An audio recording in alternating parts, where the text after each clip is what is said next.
নমস্কার দর্শক, সংবাদ আবির্ভাবের বিশেষ প্রতিবেদনে আপনাদের সকলকে স্বাগত। আমরা প্রত্যেক দিনের মতন আজকেও একটি বিশেষ প্রতিবেদন আপনাদের সামনে তুলে ধরব। দর্শক, আজকে সোশ্যাল মিডিয়াতে শুভেন্দু অধিকারী একটা মারাত্মক অভিযোগ পোস্ট করেছেন, একটা মারাত্মক ছবিও পোস্ট করেছেন। যে ছবিটা পোস্ট করেছেন সেই ছবিতে দেখা যাচ্ছে একটি বিরাট বাংলো বাংলো বলা যেতে পারে বা ফার্ম হাউস বলা যেতে পারে, একটা বিরাট ফার্ম হাউস। যে ফার্ম হাউসটা প্রায় 37 একর মানে 100 বিঘা জমি জুড়ে এই ফার্ম হাউসটা আছে। এটাকে আপনারা বাংলো বলতে পারেন অথবা ফার্ম হাউস বলতে পারেন।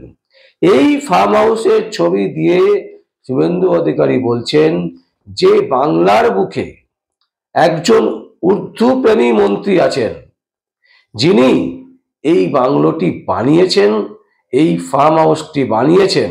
এবং এই ফার্ম হাউসটি এত বড় জায়গা জুড়ে, মানে বুঝতেই পারছেন দর্শক, প্রায় 100 বিঘা জমি, 37 একর জায়গার ওপরে এই বাড়িটি, এবং এর আনুমানিক মূল্য হচ্ছে 50 কোটি টাকা। এই টাকা সেই উর্দুপ্রেমী মন্ত্রী পেলেন কোথা থেকে?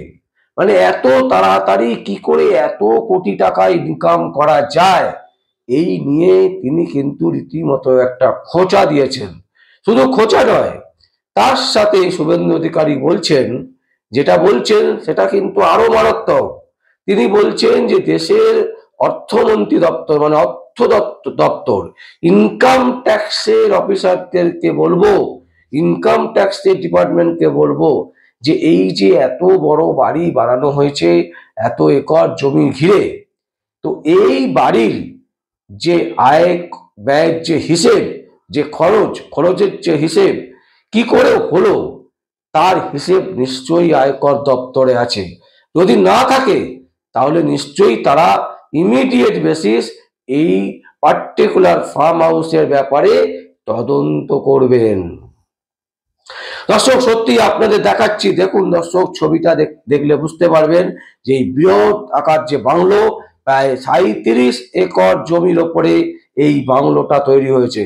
এবং একজন উর্দু প্রেমী, এই কথাটাই কিন্তু একদম পরিষ্কার বলা যেতে পারে যে শুভেন্দু অধিকারী কাকে বলতে চাইছেন।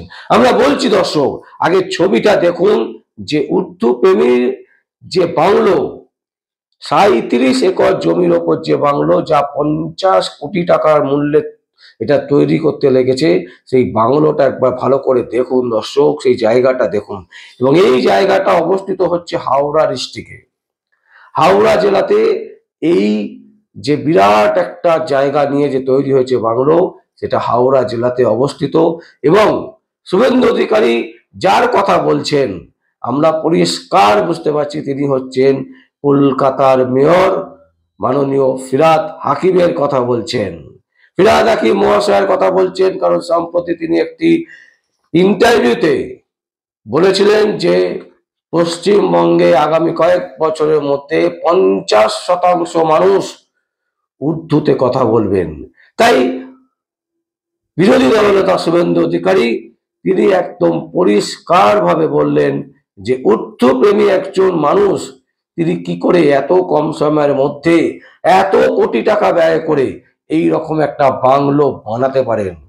আমরা প্রায়শই দেখছি পশ্চিমবঙ্গে যে সমস্ত মন্ত্রীরা আছেন, যারা একটা সময় বিড়ি খাওয়ার যাদের পয়সা ছিল না, একটা সময় যারা রোল কিনে খেতে পারতেন না, রোলের দোকানে কাজ করতেন, একটা সময় যারা ডাব বিক্রি করতেন, এই রকম লোকের বাড়িতে কাজ করতেন, এই সব নেতা নেত্রীদের কাছে আজকে কয়েক কোটি টাকা।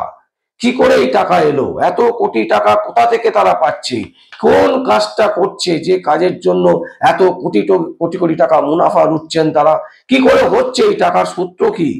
এই নিয়েই কিন্তু পশ্চিমবঙ্গের বিরোধী দলনেতা শুভেন্দু অধিকারী প্রশ্ন তুলেছেন, এবং তিনি মনে করেন যে এটার পার্টিকুলার এই বিষয় নিয়ে কিন্তু একটা বড় তদন্ত করা উচিত, এবং আয়কর ইনকাম ট্যাক্স ডিপার্টমেন্ট এই তদন্ত করবে। কারণ এই বাড়ির আয় ব্যয় কত টাকা খরচা হয়েছে এবং সেই টাকার উৎস কি, কোথা থেকে এসছে সেই টাকা, এইগুলো কিন্তু জানার দরকার আছে।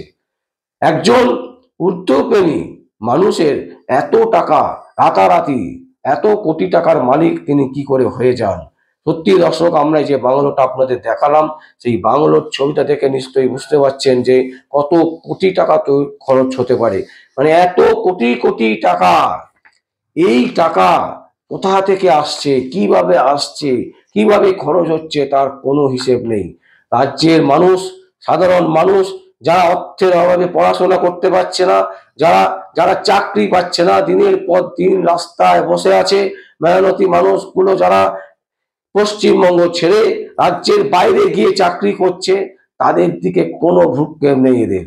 এরা শুধু নিজেদের আখের গোছাবার জন্য তৈরি, শুধুমাত্র টাকার জন্য, শুধুমাত্র নিজেদের পুঁজি বাড়াবার জন্য, নিজেদের অর্থ বৃদ্ধি করার জন্য পশ্চিমবঙ্গটাকে তিলে তিলে তিলে তিলে শেষ করে দিচ্ছে। এটা তো একেবারে পরিষ্কার। আর আজকে যেভাবে শুভেন্দু অধিকারী একদম ছবি দিয়ে পোস্ট করেছেন, যে ছবি দিয়ে পোস্ট করেছেন, যেটা আপনাদের দেখালাম, যে একটা বাংলো এবং প্রায় 37 একর জমি। দর্শক, ভাবতে পারছেন মানুষ এই মুহূর্তে 2 কাঠা 3 কাঠা জমি কেনার জায়গা পাচ্ছে না। এক একটা জায়গার দাম কাঠা পিছু 10 লাখ 15 লাখ টাকা করে কাঠা। আপনি মধ্যমগ্রাম ছাড়িয়ে চলে যাবেন সে অনেক ভেতরের দিকে, সেইখানে কিনতে গেলে মানুষ তার যা ইনকাম, সেই ইনকাম থেকে তারা কিনতে পারছে না। ছোট্ট একটা ফ্ল্যাট কিনছে 1 বিএইচকে অথবা 2 বিএইচকে, তাও সেটা লোন করে। তারপরেও সাধারণ মানুষ চোখের সামনে দেখছে নেতা মন্ত্রীরা, যে একটা সময় বিড়ি খাবার পয়সা পেত না, যার পকেটে থাকতো না, সেই নেতা আজকে 50 কোটি টাকা দিয়ে বাড়ি বানাচ্ছে। শুধু বাড়ি না, বাংলো বাড়ি। শুধু বাংলো বাড়ি না, ফার্ম হাউস বানাচ্ছেন। এবং জায়গার পরিমাণটা দেখুন, 37 একর, মানে 100 বিঘা জমির ওপরে এই ধরনের ফার্ম হাউস বানাচ্ছেন। বুঝতে পারছেন দর্শক, কতটা শৌখিনতা থাকলে, কতটা পয়সার জোর থাকলে, কত কোটি টাকা আরো থাকলে তবে এই ধরনের একটা ফার্ম হাউস বানানো যায়। দর্শক, আমরা আপনাদের সামনে তুলে ধরছি যা নিউজ আমরা পাই, যেখান থেকে পাই, যে মুহূর্তে পাই, আমরা চেষ্টা করি আপনাদের সামনে সঠিক নিউজ, সঠিক তথ্য দিয়ে আপনাদের সামনে তুলে ধরতে। এবং আমরা সেই চেষ্টাই আজকে করলাম। ফিরহাদ হাকিমের এই বাংলো দেখে আপনাদের কি মনে হচ্ছে? আপনারা আপনাদের কমেন্ট অবশ্যই আমাদের কমেন্ট বক্সে কমেন্ট করবেন। এবং আমরা এটুকু বলছি দর্শক, এই নিউজ খবর যখন চারিদিকে ছড়িয়ে পড়বে, আমরা মনে করি, আমরা বিশ্বাস করি ইনকোয়ারি বসবে, এবং এই ইনকোয়ারি ডিপার্টমেন্ট থাকবে হচ্ছে আয়কর ডিপার্টমেন্ট। আয়কর দপ্তর থেকে কিন্তু খুব শিগগিরই এই মাননীয় মেয়র মানুষ ফিরহাদ হাকিম, এই ফিরহাদ হাকিমের বিরুদ্ধে কিন্তু তদন্ত শুরু হবে। এবং আমরা এটা দৃঢ় বিশ্বাসের সাথে বলছি, মাননীয় ফিরহাদ হাকিম মহাশয়, আপনি প্রস্তুত থাকুন। আপনার বিরুদ্ধে যত তাড়াতাড়ি সম্ভব আয়কর বিভাগ কিন্তু তদন্ত নিয়ে আসবে, তদন্ত করতে আসবে আপনার বাড়ির যে কিভাবে, কোন জায়গা থেকে কত অর্থ আপনি কামিয়েছেন, যার ফলে এই রকম একটা বাংলো, এরকম একটা ফার্ম হাউস আপনি বানাতে পারছেন বা বানিয়েছেন। দর্শক, আপনাদের যদি কিছু বলার থাকে আপনারা অবশ্যই আমাদের কমেন্ট বক্সে কমেন্ট করবেন। আর দেখতে থাকুন পরবর্তী সংবাদ, সংবাদ আবির্ভাবে। আমার নাম বিশ্বজিৎ পাল, সংবাদ আবির্ভাবের জন্য।